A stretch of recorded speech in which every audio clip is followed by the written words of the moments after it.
السلام علیکم ورحمۃ اللہ وبرکاتہ۔ ناظرین کرام، اتر پردیش میں نیپال کی سرحد سے متصل اضلاع میں 200 سے زائد مدرسے کو انتظامیہ کی جانب سے بند کیے جانے پر ملک کی سرکردہ مسلم تنظیم جمعیت علماء ہند نے برہمی کا اظہار کیا ہے۔ تنظیم کا کہنا ہے کہ کارروائی نہ صرف قانون کے خلاف ہے بلکہ مسلم کمیونٹی کی مذہبی تعلیم پر بھی براہ راست حملہ ہے۔ جمعیت اب اس معاملے کو عدالت میں چیلنج کرنے کی تیاری کر رہی ہے۔ جمعیت کی ریاستی ایگزیکٹو کمیٹی کا ایک اہم اجلاس 22 مئی سن 2025 کو لکھنؤ میں منعقد ہوا۔ اجلاس کی صدارت مولانا اشہد رشیدی نے کی۔ میٹنگ میں فیصلہ کیا گیا کہ ریاستی حکومت کی طرف سے بہرائچ، شراوستی، مہاراج گنج، بلرام پور، سدھارتھ نگر، لکھیم پور کھیری اور پیلی بھیت جیسے اضلاع میں مدارس کے خلاف کی گئی کارروائی کو الہ آباد ہائی کورٹ میں چیلنج کیا جائے گا۔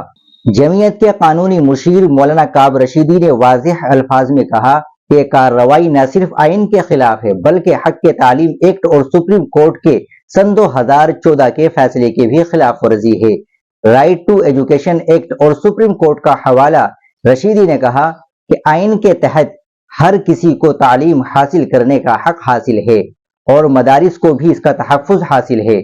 سن 2014 میں سپریم کورٹ کے 5 ججوں پر مشتمل بنچ نے بھی کہا تھا کہ مدارس مذہبی اور تعلیمی ادارے ہیں جنہیں تحفظ دیا جانا چاہیے۔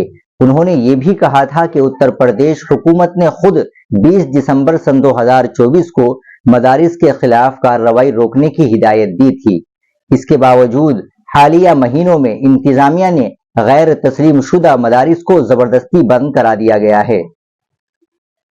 اتر پردیش کے نیپال سے متصل اضلاع میں بالخصوص بہرائچ، بلرام پور، شراوستی، سدھارتھ نگر، مہاراج گنج، لکھیم پور کھیری اور پیلی بھیت میں انتظامیہ نے ان مدارس کو غیر قانونی قبضے اور شناخت نہ ہونے کی بنیاد پر بند کر دیا ہے۔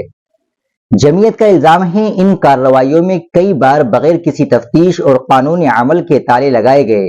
وقف ایکٹ اور مسلم تعلیم پر بھی گفتگو۔